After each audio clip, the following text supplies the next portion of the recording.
இன்றைய வேத வாசிப்பு 1 கொரிந்தியர் 13ஆம் அதிகாரம் 4 முதல் 13 வரை. அன்பு நீடிய சாந்தமும் தயவும் உள்ளது. அன்புக்கு பொறாமை இல்லை. அன்பு தன்னை புகழாது, இருமாப்பா இராது, ஐயக்கியமானதை செய்யாது, தற்பொழிவை நாடாது, சினமடையாது, தீங்கு நினையாது, அநியாயத்தில் சந்தோஷப்படாமல் சத்தியத்தில் சந்தோஷப்படும், சகலத்தையும் தாங்கும், சகலத்தையும் விசுவாசிக்கும், சகலத்தையும் நம்பும், சகலத்தையும் சகிக்கும். அன்பு ஒரு காலம் ஒழியாது. தீர்க்க தரிசனங்களானாலும் ஒளிந்து போம், அந்நிய பாஷைகளானாலும் ஓய்ந்து போம், அறிவானாலும் ஒளிந்து போம். நம்முடைய அறிவு குறைவுள்ளது, நாம் தீர்க்க தரிசனம் சொல்லுதலும் குறைவுள்ளது. நிறைவானது வரும்போது குறைவானது ஒளிந்து போம்.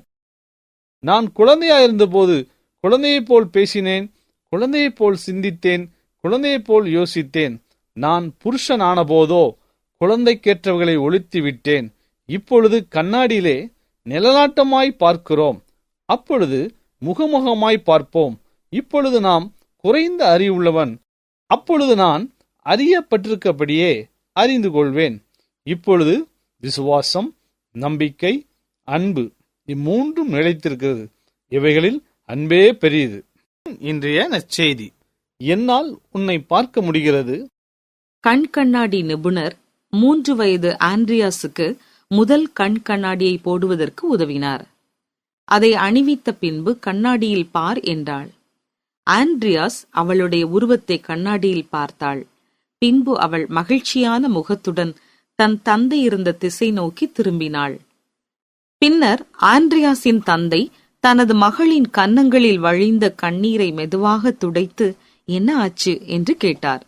ஆண்ட்ரியாஸ் தன் தந்தையின் கழுத்தை சுற்றி கொண்டாள். அவள் சற்று பின்வாங்கி தலையை சாய்த்து தந்தையின் கண்களை பார்த்து என்னால் உங்களை பார்க்க முடிகிறது என்று சொன்னாள்.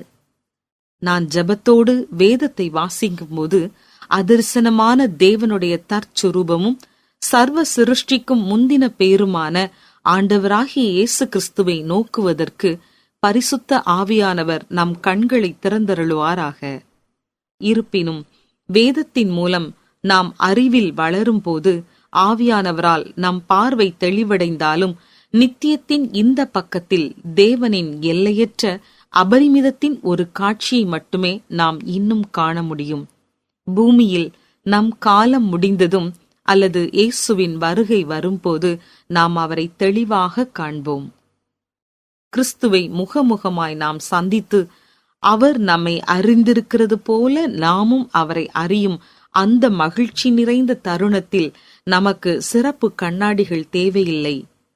நம்முடைய அன்பான மற்றும் உயிருள்ள இரட்சகரை நாம் உற்று நோக்கி இயேசுவே என்னால் உம்மை பார்க்க முடிகிறது என்று சொல்லும் வரை நாம் உறுதியாக நிற்க வேண்டிய விசுவாசம், நம்பிக்கை, அன்பு ஆகியவற்றால் பரிசுத்த ஆவியானவர் நமக்குள் கிரியை செய்வார்.